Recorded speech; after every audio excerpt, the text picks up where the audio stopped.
तो हम अब शुरू करेंगे। आप लोगों का बहुत बहुत स्वागत है। पहले तो मैं स्वागत कर दूं, आप लोग बुरा मान जाएंगे। क्या है, हमको अब शुरू करना है business studies chapter number 1, evolution and fundamentals of business, यानी बिजनेस का बेसिक पढ़ना है। तो इन्होंने क्या कहा, history of commerce in India. इस चैप्टर में हमें क्या क्या पढ़ना है? History of commerce in India, किस तरीके से कॉमर्स इंडिया में आया।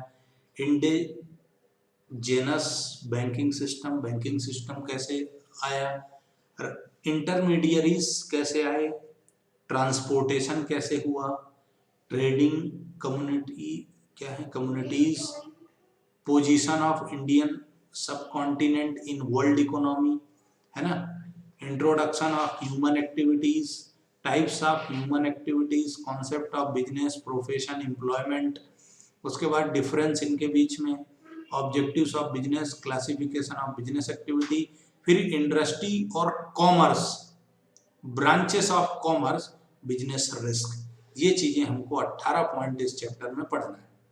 ठीक है, देखो हिस्ट्री है, उसमें हम कुछ नाच गा नहीं सकते, कोई मजाक मस्ती नहीं कर सकते, सीरियसली ही पढ़ना पड़ेगा ना जो भी यहाँ लिखा है, क्योंकि इतिहास तो इतिहास है, उसको अपन भविष्य बदल सकते हैं, इतिहास नहीं बदल सकते, है ना। जो बीत गई वो बात गई, टूटे ना तारों पे कब अंबर शोक मनाता है ना। चलो आगे शुरू करें अपन। तो history of commerce in India, क्या कहना है इनका कि कॉमर्स की हिस्ट्री इंडिया के अंदर कैसी है। Commerce is a wide term, इनका क्या कहना है, कॉमर्स एक वाइड टर्म है, वाइड यानी चौड़ा, बड़ा, which consist of all those activities which are necessary for sale, transfer or exchange of goods and services। इनका क्या कहना है कि कॉमर्स एक वाइडर टर्म है जो क्या कहती है कि हर उस एक्टिविटी को इंक्लूड करती है जो सेल, परचेस या गुड्स के एक्सचेंज में काम आती हो, गुड्स और सर्विसेज के। ठीक है,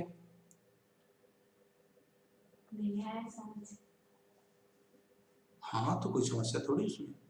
देखो क्या कहना है इनका, commerce is a wide term which consist of all those activities.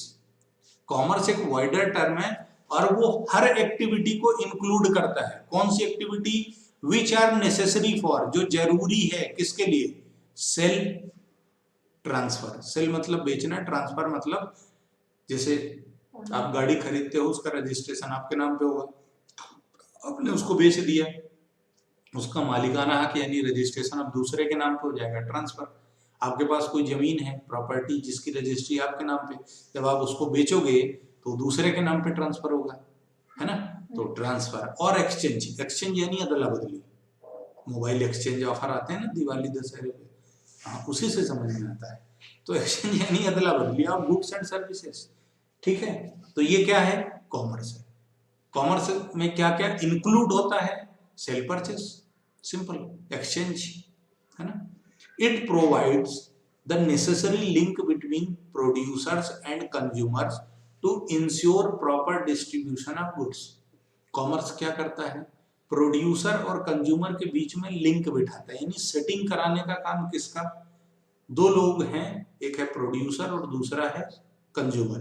Producer यानी वो बंदा जो प्रोडक्शन करता है, मैन्युफैक्चरर, व्यापारी, बिजनेसमैन, जो किसी गुड्स को प्रोड्यूस करता है। ठीक है, काला हिट, है ना। इसको बनाया किसने, कंपनी का नाम क्या है, manufactured by consumer products limited, Godrej. तो ये गोदरेज भाई साहब ने जो इसको बनाया है ना, डन। अब ये किसके पास आया, मेरे पास, मैं कंज्यूमर, बनाने वाला कौन, गोदरेज। यानी जो बंदा प्रोड्यूस करता है वो प्रोड्यूसर, और जो उसको कंज्यूम करता है, कंज्यूम मतलब यूज, जो उसको यूज करता है वो कौन है, consumer. One who consumes the goods is consumer. ठीक है, बराबर।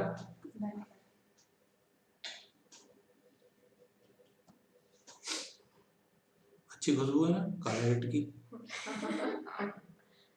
लेमन फ्लेवर या स्लाइम, नींबू, नींबू, नींबू, ठीक है। देखो दिख रहा है, चलो समझो। The economic and commercial evaluation of economy depends upon its physical environment. देखो कोई भी कंट्री के अंदर क्या बिजनेस होगा, कैसा बिजनेस होगा, कितना फैलेगा, कितना बड़ा होगा, कितना छोटा होगा, ये डिपेंड करता है उस देश का स्ट्रक्चर कैसा है, उस देश का स्ट्रक्चर कैसा है, ठीक है। वहाँ पर रिसोर्सेस किस तरह के अवेलेबल हैं, बराबर, उस पर डिपेंड करेगा कि वहाँ पर इकोनॉमिक और कॉमर्शियल एक्टिविटी कैसी होगी। इकोनॉमिक यानी वो जहाँ पर मनी इन्वॉल्व है, और कॉमर्शियल मतलब ऐसी एक्टिविटी जो बिजनेस से रिलेटेड है, बिजनेस के उद्देश्य से की गई है।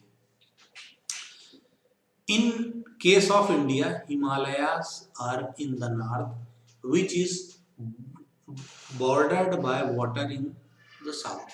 उनका क्या कहना है कि भारत का फिजिकल इन्वायरमेंट कैसे, फिजिकल इन्वायरमेंट मतलब माहौल कैसा देश का, गर्मी है, सर्दी है, बारिश है, ठीक है। उसके बाद चैनल ऑफ मतलब इंफ्रास्ट्रक्चर कैसा है, ये सारी चीजें फिजिकल इन्वायरमेंट में आ गई।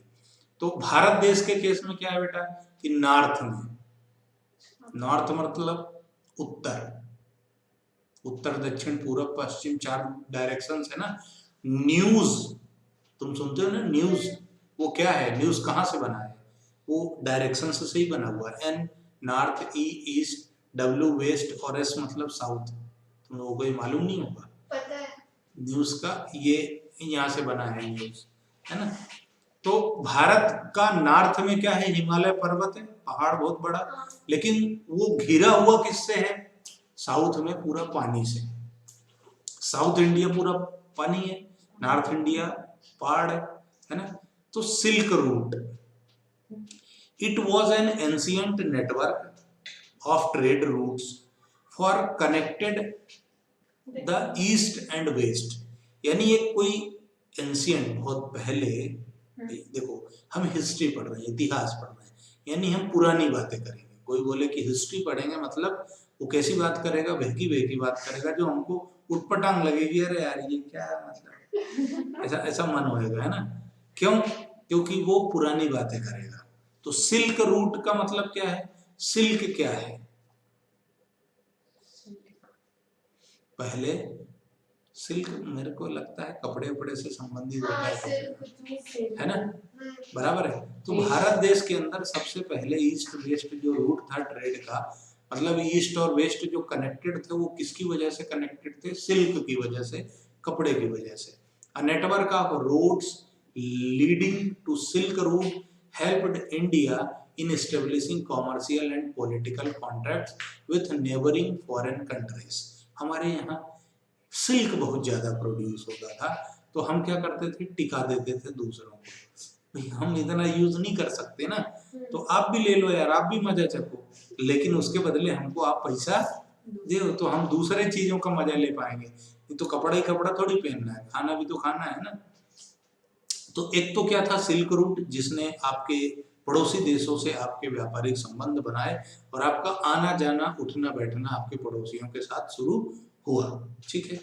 The silk route got its name because the heavy silk trading that was carried out along its length. यानी लंबे लंबे सिल्क हुआ करते थे भारत में, भारत से अच्छा कपड़ा कहीं नहीं होता था, ऐसा इनका कहना है।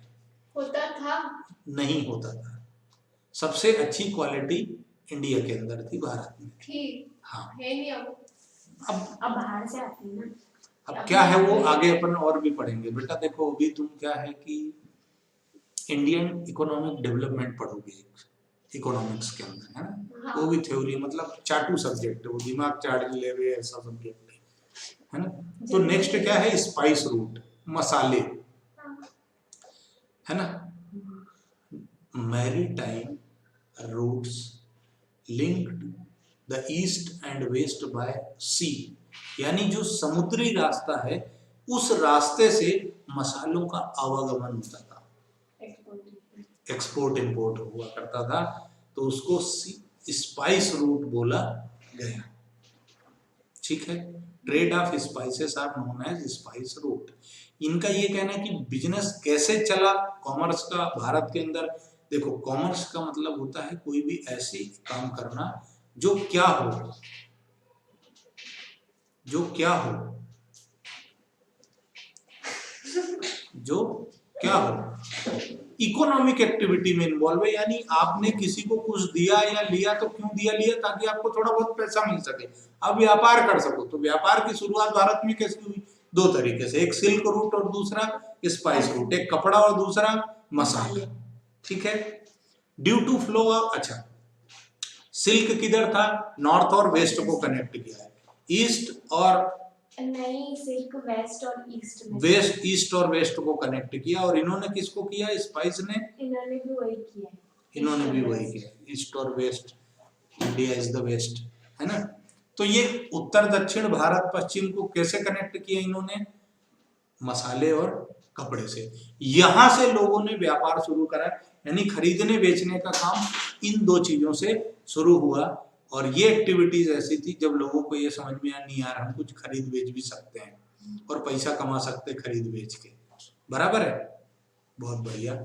Due to flow of health through these routes the chief kingdom, import trade centers and the industrial belt flourished, which led to the progress of domestic and international trade in ancient India। पुराने भारत में व्यापार का आगमन कैसे हुआ? तो ये जो फ्लो हुआ तुम्हारे सिल्क और स्पाइस का, उसकी वजह से आया। देखो बेटा, पहले इस तरह से सरकारें नहीं हुआ करती थी। पहले राजा महाराजाओं का शासन हुआ करता था, जिसको बोला जाता था किंगडम। राजा अपने क्षेत्र को, मतलब अपने उस राज्य को क्या कहता था? किंगडम, है ना। वहां पर इंपोर्ट और एक्सपोर्ट के बनाए जाते थे कि उनके यहाँ राज्य में जो ज्यादा प्रोड्यूस होता था वो दूसरे राज्य को बेचा जाता था, और जो उनके यहाँ नहीं होता था वो दूसरे राज्य से मंगाया जाता था। उसी को इंपोर्ट और एक्सपोर्ट। कुछ ट्रेड सेंटर बनाए जाते थे, जैसे भारत देश के अंदर सबसे ज्यादा जो सेंटर था इंपोर्ट और एक्सपोर्ट के लिए, देखो दो ही रास्ते थे। एक तो क्या था, पहाड़ से हिमालय से आ सकते थे, दूसरा क्या था, समुद्र के रास्ते से जा सकते थे। तो जितने भी सी पॉइंट्स थे, बंदरगाह आज की डेट में जिसको बोलते हैं, क्या बोलते हैं उसको? बंदरगाह, पोर्ट, है ना। बंदर नहीं नाचते थे वहां, बोले बंदर नाचते थे इसलिए बंदरगाह हो गया, बंदर बांध के रखते थे, ऐसा कुछ भी नहीं है। ठीक है, तो सी पोर्ट्स जो हुआ समुद्री रास्ते से आता था। तो जहां जहां रास्ते होंगे उन्हीं को क्या बना दिए गए? सेंटर बना दिए गए, जहां से इंपोर्ट और एक्सपोर्ट की एक्टिविटी होती थी, और धीरे धीरे यहीं से चलन हुआ। अब समझो, in the ancient times trade and commerce have helped India to play a vital role in the economic world. ठीक है, इतना सफिशिएंट है। आगे की कहानी मेरी जुबानी कल पढ़ेंगे, है ना। इतना बहुत है। धन्यवाद।